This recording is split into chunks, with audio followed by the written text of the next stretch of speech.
this pastime. Please stop this pastime now. Otherwise, he says, otherwise your gentle heart will become filled with grief if all the Trayodashi die. So like this, Balaram's there. And on the whole, things were pretty good. He was always there, a little bit in the background, usually, and just taking care. Krishna's got to fight a demon. Balaram's there, ready, if the demon sort of appears to be winning or something, he'll intervene, although generally doesn't have to. But he's always watching out, that parental eye. Parental eye, or the eye of a senior friend. There are different levels of friends: junior friend, equal level friend, and a friend who is senior to you. Yeah, but he's still a friend. It's still a friendly relationship, but he's kind of giving you some shelter, some protection, taking care, looking after, watching out for any problems that may arise. So now, Lord Nityananda, now it's time for Lord Nityananda to come. And first of all, he thought that our difference in age as Krishna Balaram is not great. And it's almost like a technical consideration, just a very short period of time in between us. So this time, I'm going to really be the older brother. So Lord Nityananda is about 12 years older than Lord Chaitanya. And we see, you don't read so much about Lord Nityananda looking after Lord Chaitanya, seeing that things don't go wrong. But there are some things like during the Rath Yatra, if you read that description, Lord Chaitanya is just in another world of ecstasy. And where's Lord Nityananda? Right behind him. Running behind him with his arms outstretched, just in case Lord Chaitanya falls or trips or something like that. So that mood is there with Lord Nityananda as the older brother. Yes, and he has that sort of mood. And of course, the fundamental, like the bottom line is, he sees himself as a devotee. He's serving Lord Chaitanya. Srila Jiva Goswami explains, if you ask Lord Krishna, who is God? Then Krishna says, me. But if you ask Lord Balaram, who are you? Or no, if you ask Lord Balaram, who is God?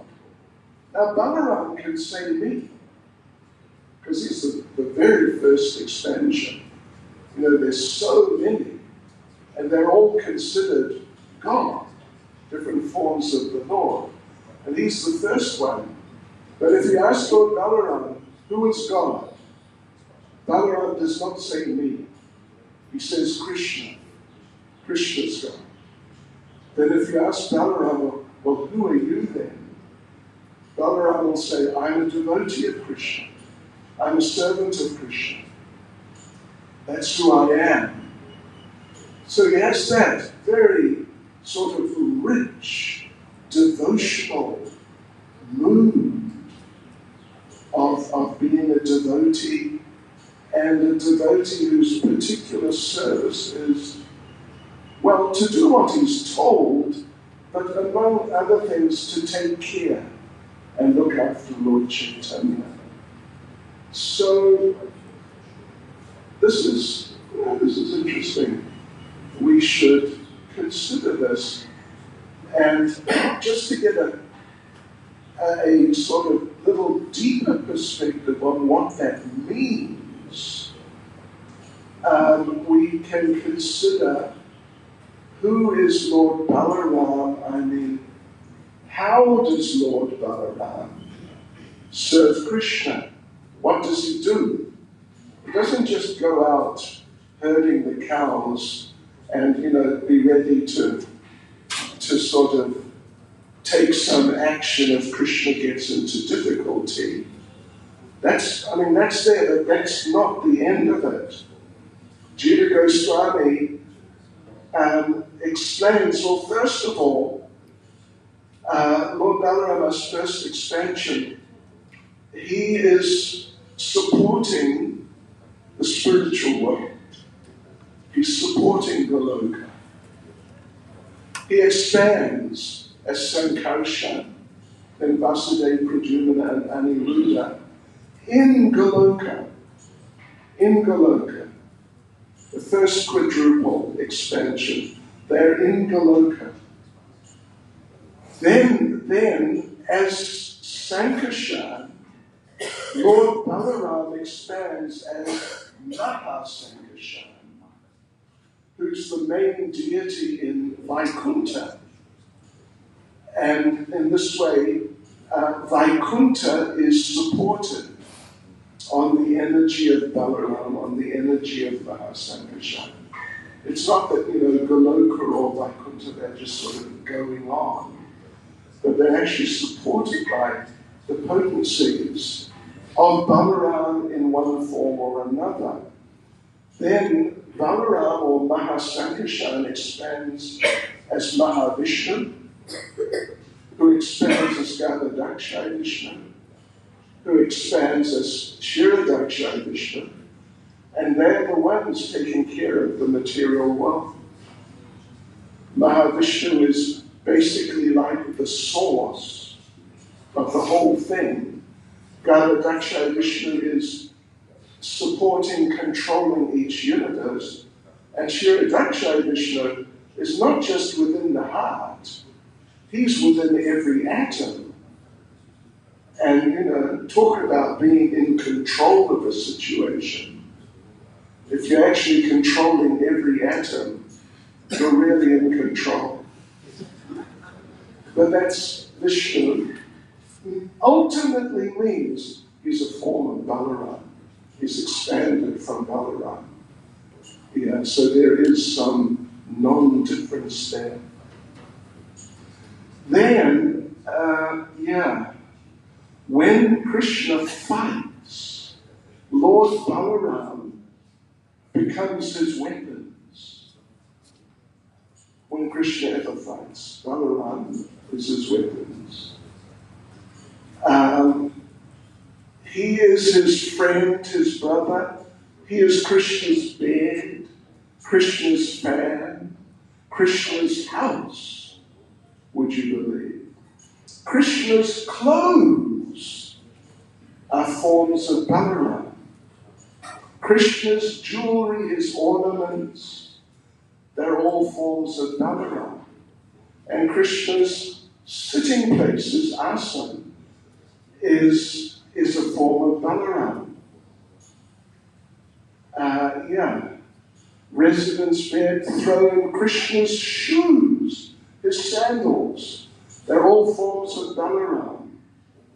His pillow, his umbrella, and many other things. And Srila Jiva Goswami says, there's hardly anything which Balaram is not, in terms of facilitating Krishna and being there in all these different ways to facilitate Krishna's enjoyment in his pastimes. Even I can just mention,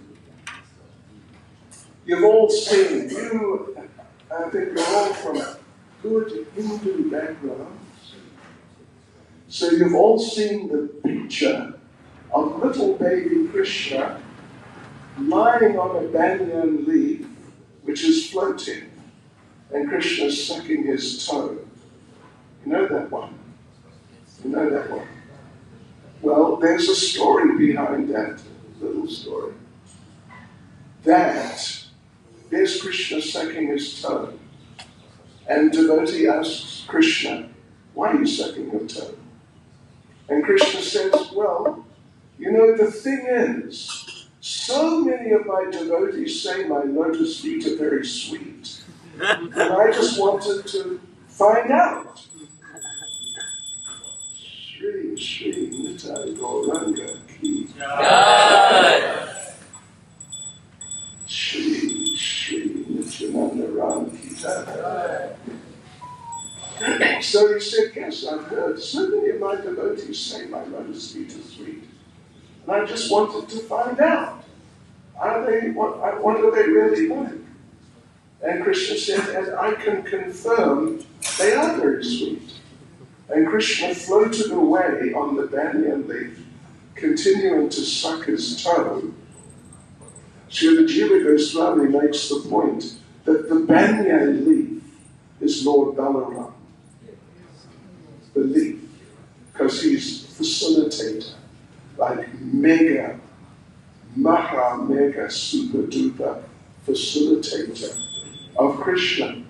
Yeah. And Chaitanya Bhagavata says about, as like a description of like the main characteristics of Lord Nityananda, Sadai Japena Nama, Sri Krishna Chaitanya, Swapne O Nahika Nityananda Mukhe Anya.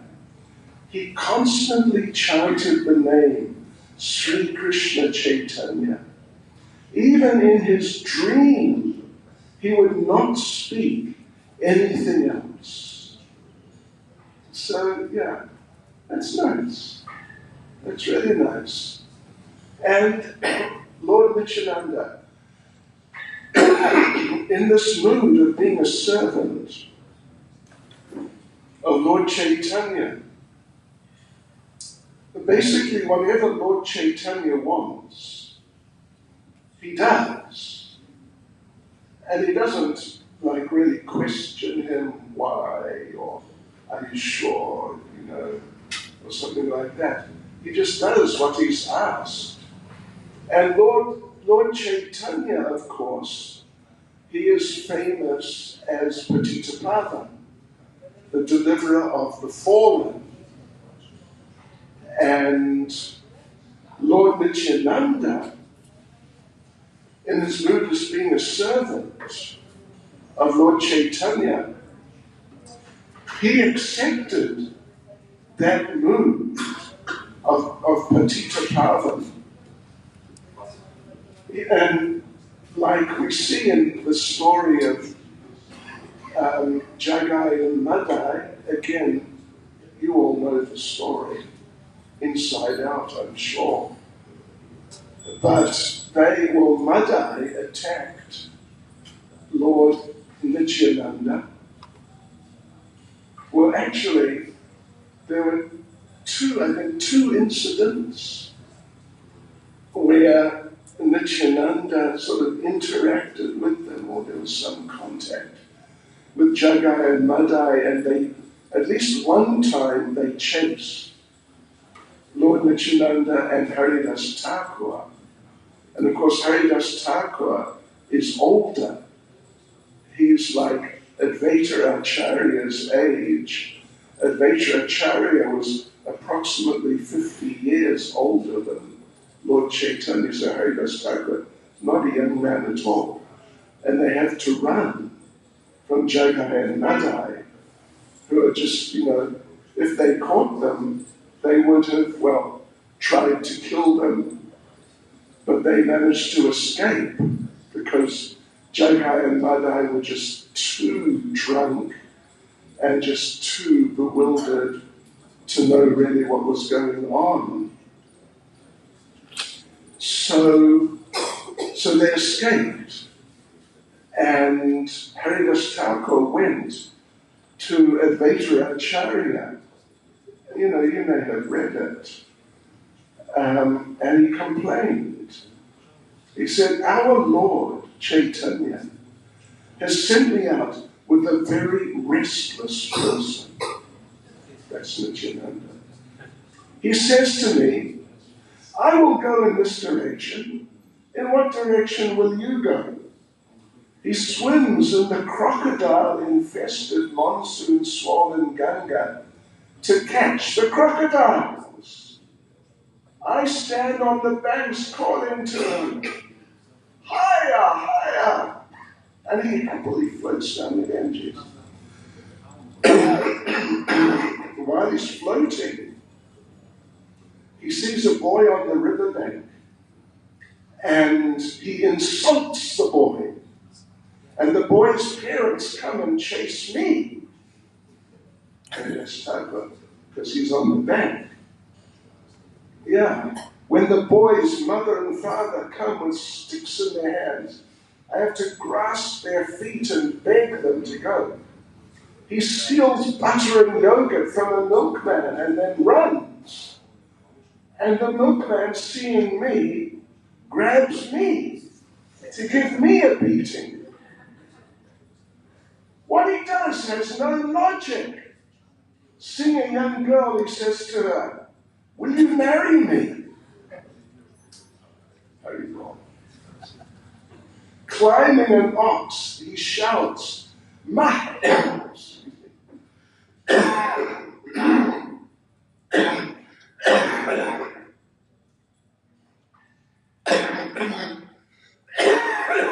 Excuse me. Anyway, he shouts, Mahesh, Mahesh. What does he shout? Mahesh, Mahesh. Oh, come on. Yeah, that's more like it. Then he milks someone's cow, drinks the milk, and runs. And I get the blame. And if I try to correct him, if I tell him, I'm going to report you to Advaita Acharya, he says, what will your Advaita do to me? And your master you call Chaitanya, what will he do to me? Yeah, he's just like that. And Haridas Thakur says, I didn't want to tell you this, because it's just, but anyway, I felt I had to. Because today we almost lost our lives. Yeah. And then Advaita says, this is nothing special for him. An intoxicated person should join other drunks.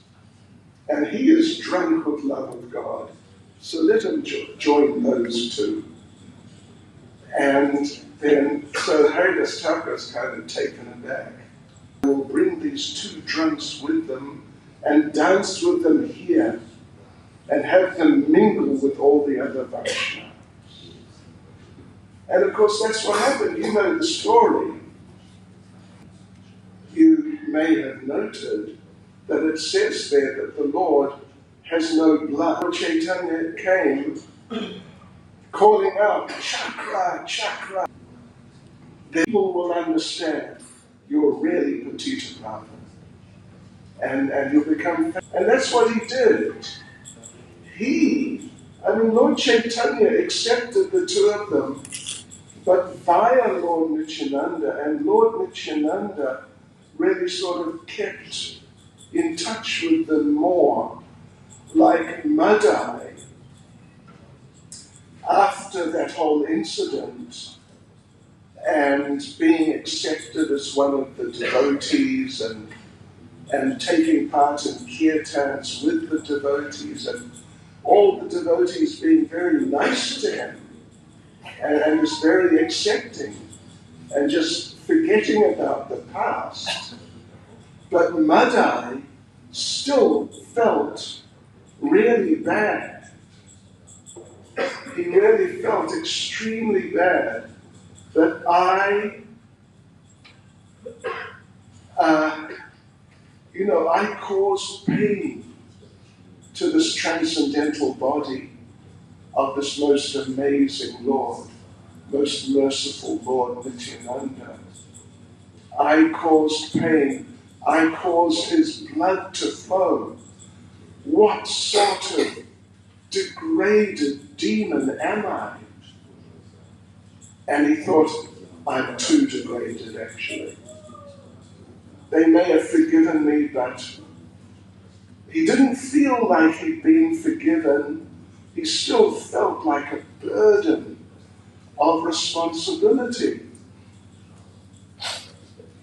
Actually, during the main incident where Lord Chaitanya is about to kill them, and Lord Nityananda asks Lord Chaitanya, just give them to me. Don't kill them. Give them to me.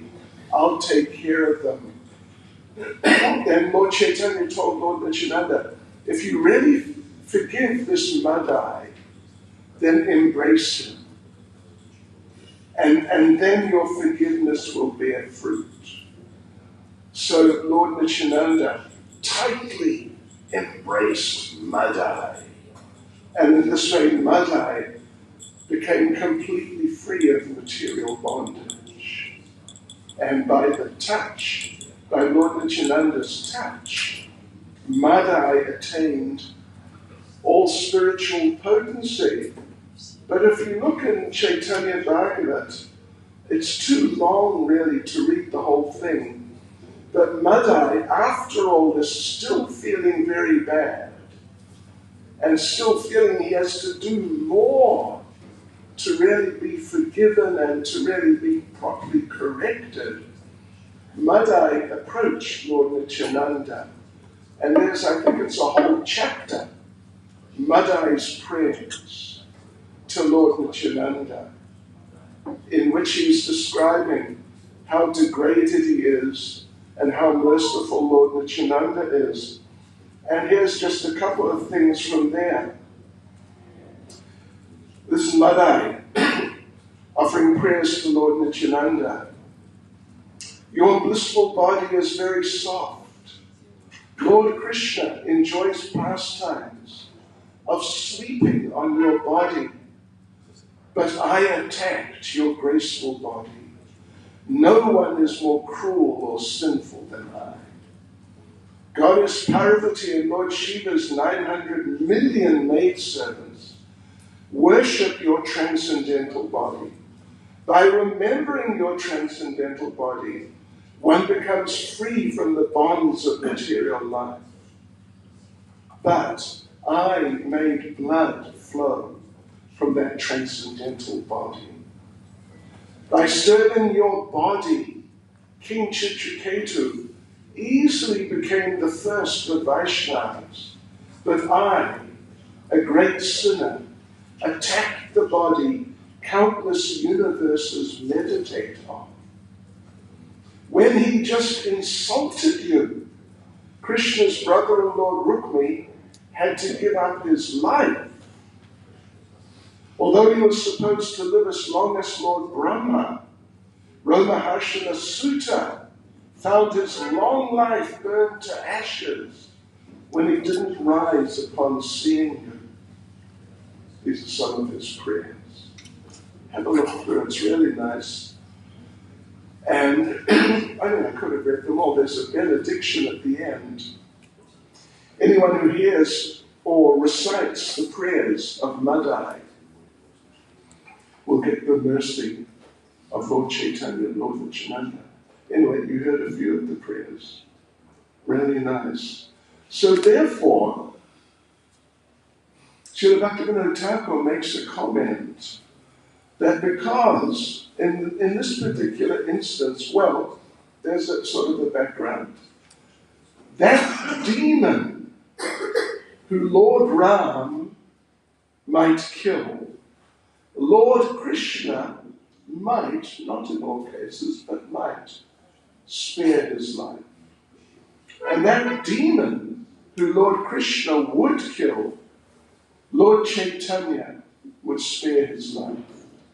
But that demon who Lord Chaitanya would kill, Lord Nityananda not only spared his life, but gave him Krishna prema. So therefore Lord Nityananda is a very incredible person in so many respects, how he serves and how merciful he is. How merciful he is, it's just inconceivable. So therefore, Srila Bhaktivinoda Thakur makes the point that Lord Chaitanya is Patita Pavan, that we know. He's the deliverer of the fallen. But, and that's who he is. That's like his identity. Like we can say, you know, Acharya Ratna Prabhu is the president.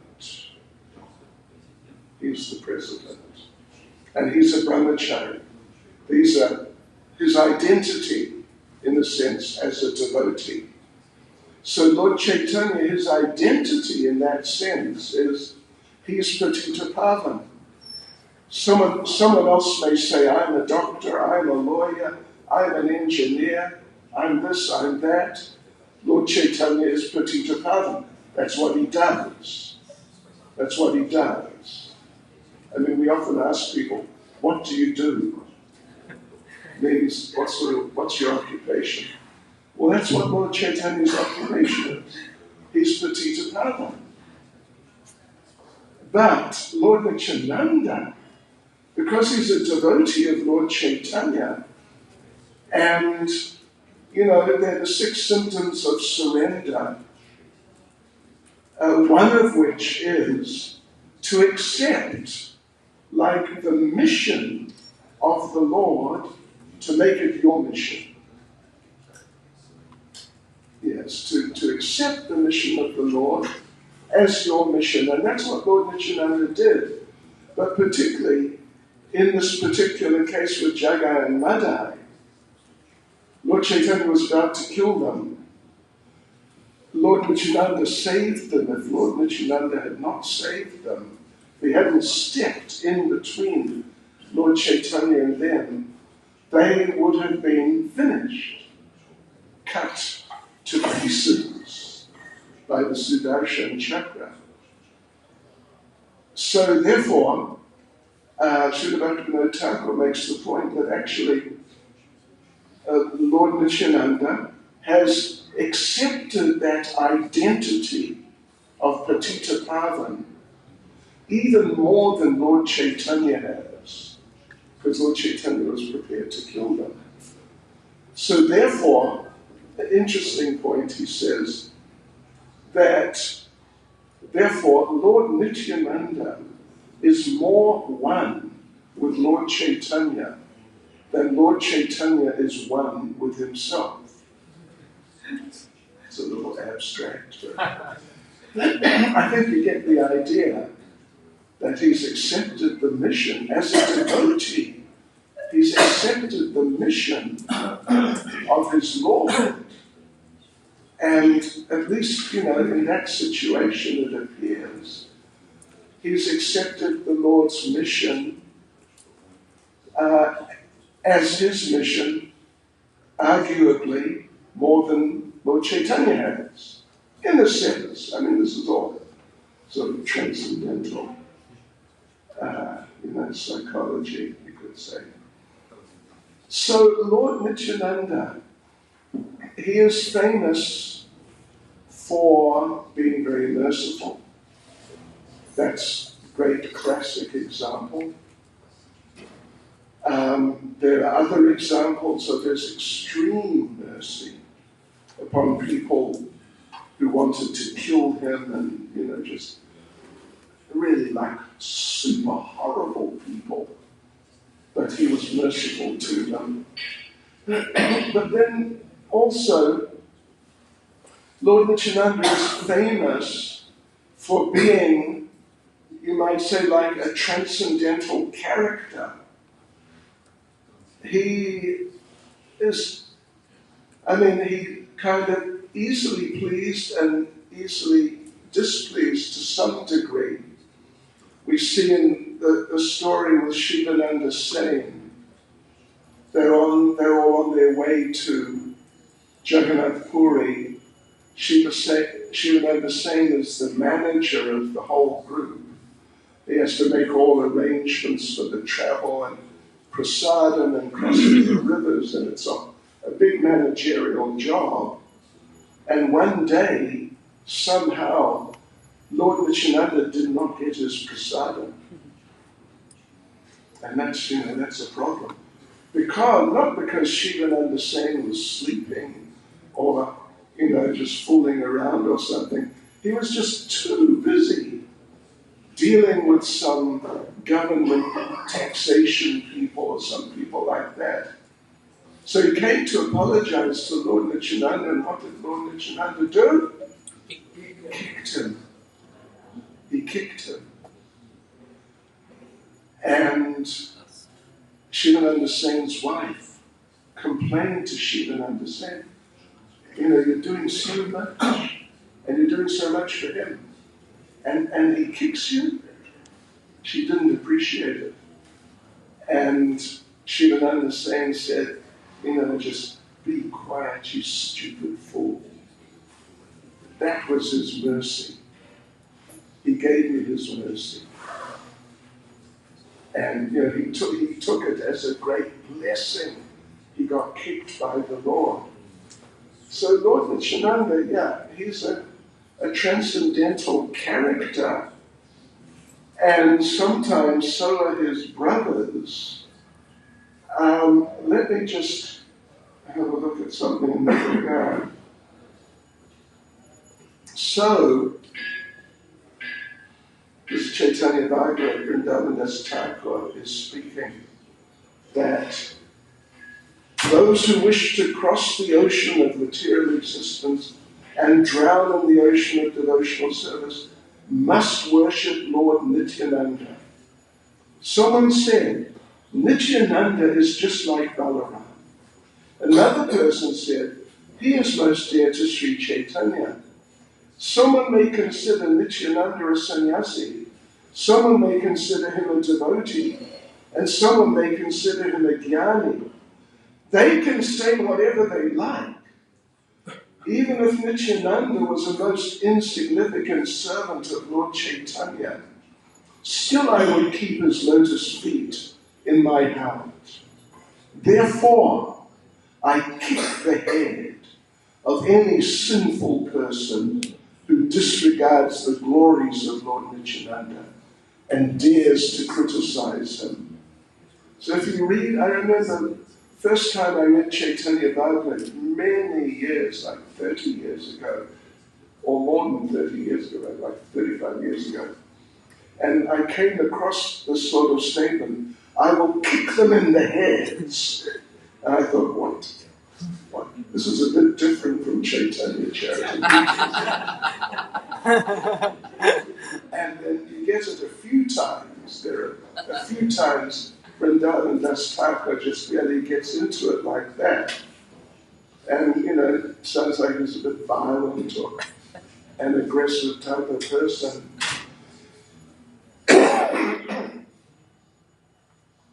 But listen to this. This is now the explanation given by Srila Bhaktisiddhanta Saraswati in Chaitanya Bhagavad Adi Leela chapter 9, verse 225 purport. So listen to this. In order to permanently stop the continual irreverence towards the Supreme Lord by those hellish people who enviously criticize Sri Nityananda Prabhu, and to render them eternal benefit and good sense, the author, Vrindavan Das Thakur, is ready to kick them in the head by the statement of the most merciful Sri Thakur Mahashai, means Vrindavan Das Thakur, to the staunch atheists. The transcendental goddess of Lord learning, Shuddha Saraswati, displays the firm attachment of a servant towards his master. Yes, and he goes on.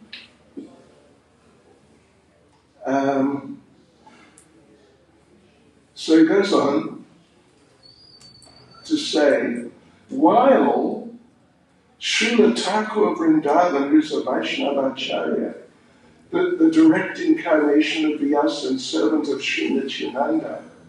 So while he enacts his pastime of transcendentally kicking, if even one particle of dust falls on the head of some fortunate person, they will certainly achieve auspiciousness. In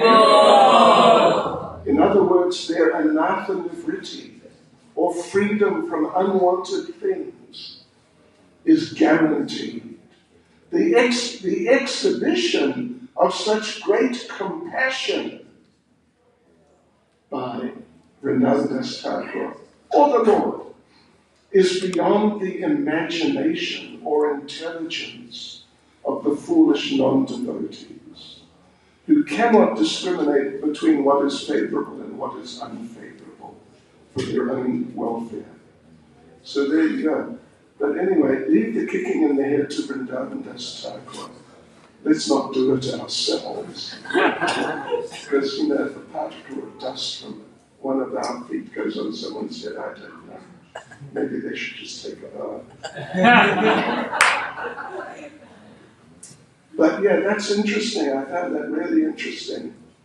That actually this kicking of Vrindavan Thakur, or saying he's kicking, and maybe he actually did it, it's just an expression of his mercy. And just one piece of dust from his foot goes on the head of one of those people.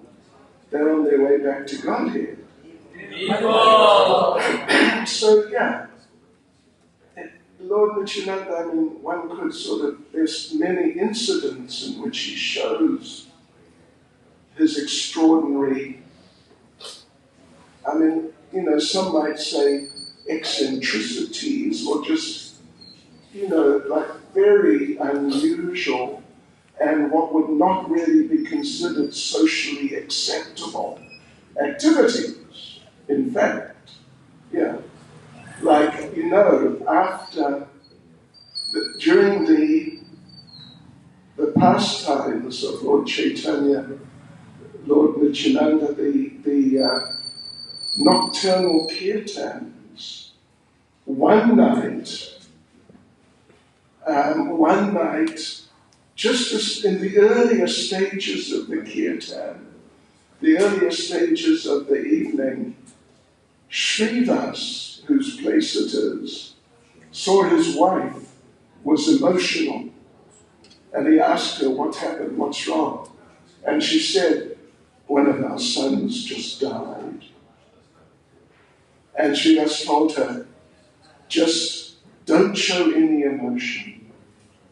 Just stay cool, do what you normally do during the kirtan. We don't want to disturb Lord Chaitanya in the kirtan. So she did that. But then at the end, or when things had finished, then she became emotional again, and Lord Chaitanya and Lord Nityananda together, they saw that. And so they asked her, what's wrong? And I think Srivas told them that actually one of our sons died, right, kind of at the beginning of the kirtan. And Lord Chaitanya said, why didn't you tell us? Why didn't you tell us? And Srivas said, well, we didn't want to disturb you during the kirtan. But anyway, now you know. And both Lord Chaitanya and Lord Nityananda, they said, well, you just lost one son. We are both going to become your sons. Both of us. Chaitanya and Nityananda. You lost one son, now you've got two. So particularly, Lord Nityananda interacted with the wife of Srivas, Malini, like a son, even though Lord Nityananda is in his 30s. Yeah, he's around 30, 32, 33, something like that. But he would come over, he'd come over completely naked, like little children do in the villages. I'm sure you've all seen so many times. All they've got on is like some sort of little strap or string around the waist with a little kavacha or something on it. And that's it. Full stop. That's the end. So Lord Nityananda would do like that. And in that mood, and he'd act like really very, very childish. And Malini would breastfeed him. Now, she's an old lady. She's probably 50, 60. And her childbearing time is long gone. But now she became able to breastfeed Lord Nityananda, and she'd do it regularly. And Lord Nityananda would come regularly. And, there's all sorts of things he did, but basically act as a child with Malini. Yes, so one time, it's described in Chaitanya Bhagavat. One time, Lord Nityananda was there, and he was being sort of mischievous. And I won't go into the whole conversation, but Lord Chaitanya then went to Srivas and said to test Srivas, then why do you keep this Avadhuta here? Why do you allow him to come? Why do you allow him to come inside your house? You don't know anything about him. Where he's from, what family he's from. You don't know his background. You don't know all these types of things. You're being too lenient. You're being too kind with him. Just send him out. Just send him away. Otherwise, you'll lose your good reputation in society. Yeah. And people will think that you're just a low-class person. So Srivas smiled and said, "Oh Lord, it's not proper for you to test me in this way. I know that Lord Nityananda is your expansion. There's no difference between yourself and him. I'm your servant, and anyone who serves you becomes my master. Even if Lord Nityananda were a meat-eating drunkard, and due to my association with him, I lost my reputation, wealth, and everything, still I tell you truly that I would never think of anything else than serving his lotus feet and your lotus feet." And hearing Srivas speak in this way, Lord Chaitanya jumped up and roared loudly. Anyway, I don't think we'll try that one. But he roared loudly, really loudly, with great joy. And he said to Srivas, "What have I just heard from you, Srivas? You have so much faith and love for Nityananda Prabhu. You have understood the truth about him, who is my dear most confidential associate. This has pleased me. I am so pleased by you that I am giving you a boon, a blessing. Even if there comes a time when Lakshmi Devi, the goddess of fortune, goes bankrupt and has nothing and has to go door to door begging. Yeah.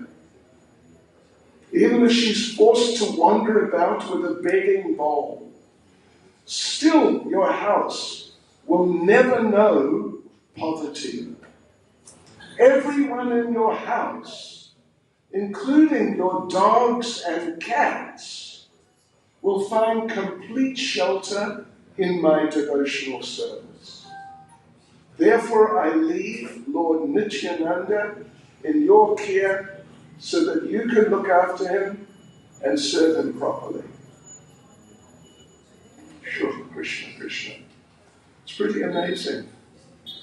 And, you know, we could sort of go on, I suppose, for quite some time, but I think we should probably finish here. Well, let me just, if I can find it, find one other. Can I go on for another few minutes? Yeah. A few minutes. I got call from Jayapata Maharaj, so just I had to go. Oh, I see. Okay. He just arrived, so no. On Calcutta. I see. Coming here? His health has to work out a little Oh, bit. I see. Okay. So, but we can go on as long as you want. Well, okay. This is something I'm trying to find. Lord Nityananda. Well, anyway, let me just try and do it from memory. Lord Nityananda was traveling with his devotees, a whole group of some hundreds of devotees. And they came to the village where the famous or infamous Ramachandra Khan lived. You heard of Ramachandra Khan? He's the one who got the prostitute to approach Haridas Thakur to try to, his idea was to try to degrade Haridas Thakur. And it's just, real nonsense. Although he is sort of, in principle, or whatever you'd say, he's a Hindu, he's not a Muslim, but still, he just hated Haridas Thakur, and he generally didn't appreciate devotees. So anyway, one time, Lord Nityananda and his group, they went to that village. And Ramachandra Khan, it seems he was not a tax collector necessarily, but he was more like a big businessman type of person. So he was the big man in that village. He was the big man. And he had a big house with big courtyard and a Durga temple. And he was just the top man in the area. So Lord Nityananda and his group, they arrived at his place. Because they had been told, they wanted a place to stay. And they said, wow, people said, Ramachandra Khan's got the biggest place, go there. So they turned up there. And Lord Nityananda, one servant came out. They're in the courtyard. And one servant came out, and Lord Nityananda said, can you ask Ramachandra Khan, can me, I'm Nityananda, and with my associates and devotees, can we please stay here in the courtyard overnight? We'd be most appreciative. So the servant went back and came back a minute later and said, Ramachandra Khan says, this courtyard is too small for you. You need a bigger place. And there is a milkman who has a very nice barn up the road. And it's big enough for all of you. In other words, he's insulting Lord Nityananda. He won't accept Lord Nityananda and just go to this milkman and live in a barn. And the servant said that, yes, Ramachandra Khan says, this place is not suitable for you, his place. And Lord Nityananda replied, you're right. His place is not fit for us. This place is fit for cow-eating demons. Yeah, that's who it's fit for. And they didn't even stay in the village. They didn't stay in the village. So what happened? This is actually Chaitanya Charitamrita. I forget where it is exactly, but it's there. what happened was that, like the next day or a few days later, the Muslim tax collector came. And this was very aggressive man, a heavy Muslim. He came and he understood Ramachandra Khan has been avoiding taxes in a big way. So what he did, he kicked Ramachandra Khan and his family out of the house. Then in the Durga temple, he killed a cow and cooked the cow, and they ate the cow in the Durga temple. And for 3 days, each day they did that. They killed a cow, cooked it and ate it there. And then they went. And then gradually, the village went bankrupt. The whole village fell to pieces. Everyone left the village, and the village just became like a ruins, just totally desolate. And Krishnadas Kaviraj Goswami says, this is what happens to someone. Well, the point is, this is what happens to someone who offends the Lord or his devotees. But this is what happens. This happened to all the people in the village. So if you support a person who's an offender, then this is what happens to you. You lose everything. Even if you don't do the offenses, but you just support the offender. I wish I could find the place. But anyway, such is life. But yeah, that was, let me just say, that was a pretty dramatic pastime. So let us close by reading something. Listen to this, devotees. Lord Nityananda, wherever he would go, he would sing the song, Bhaja Gauranga, Kaha Gauranga, Lava Gauranga, and Hamare. Ye Jana Gauranga Bhaje, Sehoy Mora Pranare. Worship Gauranga, chant the name of Gauranga, take the mercy of Gauranga. Anyone who worships Lord Chaitanya Mahaprabhu, that person is my life and soul. So he would plead in this way, wherever he would go. And if someone was so hard-hearted that even though Nityanand, who is the embodiment of divine love and compassion, was begging, even though Nityanand was begging, take the name of Gauranga, take the name of Krishna. If they would still refuse, then Lord Nityananda would get on his hands and knees and beg, please, I beg you, do not reject me. Do not spoil your human life. Take the name of Gauranga.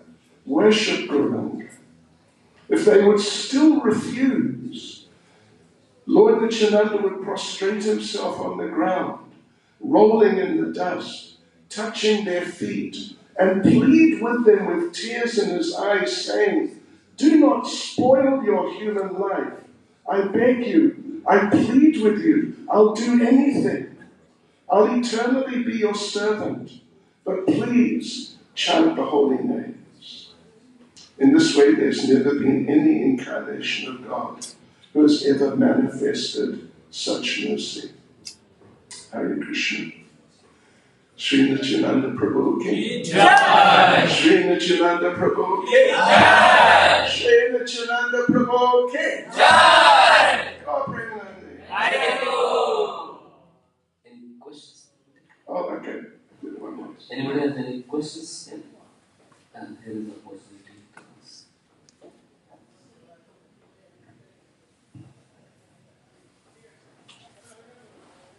ask. Krishna Maharaj, Hare Krishna. thank you very much for explaining so beautifully. reason for the appearance of Lord Nityananda. Maharaj, I have two questions in sequence. One, you spoke that Balram is technically little older than Krishna, maybe few weeks or like that. Yeah, something. But as far as I have studied, it seems that he is 1 year older than Krishna. Maybe. They're different versions, but it's not a long time. If it's a year, it's a little less than a year. But there's also versions that when he was transferred, that he, then Lord Krishna, more or less immediately, entered the... But when in the womb for 8 months, then Krishna came out. So, Balram was transferred into the womb of Rohini when he was 7 months older in the womb of Devaki. Yeah, so it's at most it's almost a year. Yeah, almost a year. A little bit less. Yeah. We hear that Nityananda Prabhu is 12 years older than Lord Chaitanya, and his pastimes are quite inconceivable compared to the pastime of Balramji and even Lakshmanji. Because Nityananda had the mood, I explained so beautifully, had the mood of giving protection to Lord Chaitanya. In the Rath Yatra dance, it was Lord Nityananda who were trying to protect the Lord from falling. But he also became like a child. I explained, he would naked, even in front of Lord Chaitanya. And so his pastimes are deeply inconceivable compared to other. So it would throw some light how to understand, because Lord Nityananda has the mood even as a child, as the younger brother, as the older brother. These moods were not so intertwined as even Balramji. Balramji served Krishna.